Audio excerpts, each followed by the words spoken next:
La signification pour un chrétien de l'absolue soumission se trouve dans ces termes. Je veux être obéissant au Seigneur, je renonce à ma liberté et ne veux pas être désobéissant à l'autorité. Le premier principe pour vivre dans le corps de Christ, c'est l'obéissance à l'autorité de la tête. Ces deux choses, l'existence du corps et la fonction, l'activité de ce corps dépendent de l'autorité.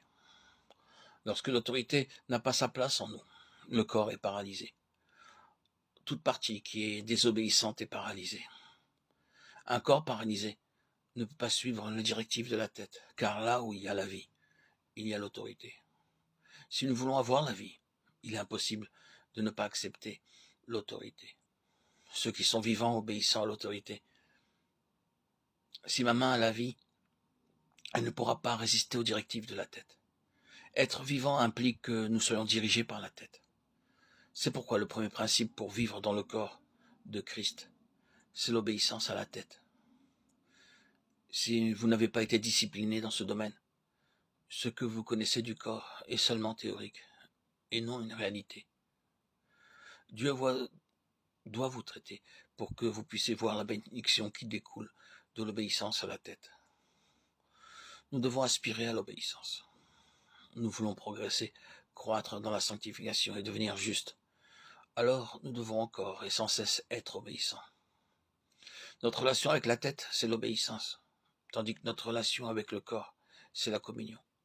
Parmi les enfants de Dieu, la communion doit être une réalité et une nécessité. La vie du corps de Christ a besoin de communion. Sans cela, il n'y a que stagnation.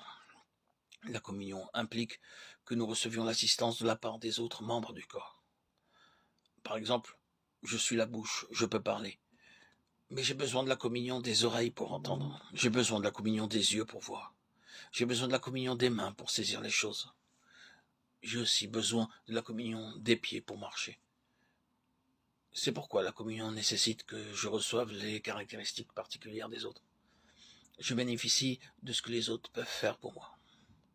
Certains croyants ne comprennent pas le principe de la communion. Ils veulent grandir spirituellement en tant qu'individus, prier par eux-mêmes, faire les choses eux-mêmes, être la bouche, les oreilles, les mains et les pieds en même temps. Mais ceux qui connaissent le Seigneur ne font pas ainsi. Ils ont besoin de communion.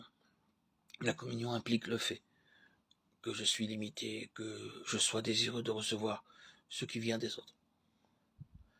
La communion fraternelle n'est pas une simple doctrine, mais une réalité. Durant les 365 jours de l'année, nous ne pouvons pas bien prier tous les jours. Nous ne pouvons pas bien étudier la Bible chaque jour.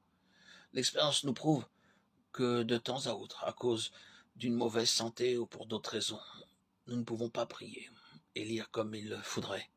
Dois-je tomber? Non. Pendant la semaine, j'ai la communion avec Dieu. Le lundi, tout va bien, le mardi, jusqu'au vendredi. Mais le samedi, je me sens fatigué, sans pouvoir prier et lire la Bible convenablement. Cependant, je ne suis pas battu ce jour-là. Une force inexplicable me soutient. Quelle en est la raison? C'est la vie fournie par le corps. Beaucoup d'enfants de Dieu ont eu une expérience similaire, pas seulement une ou deux fois en passant, mais plusieurs fois. Quoique nous soyons faibles en nous-mêmes, Dieu nous fait passer à travers ces situations. Comment? C'est parce que les membres du corps peuvent mutuellement pourvoir aux besoins les uns des autres. Quelqu'un priera ainsi: Seigneur, accorde tes grâces à tous tes enfants. Lorsque la vie coule d'un autre membre du corps de Christ, vous êtes soutenu.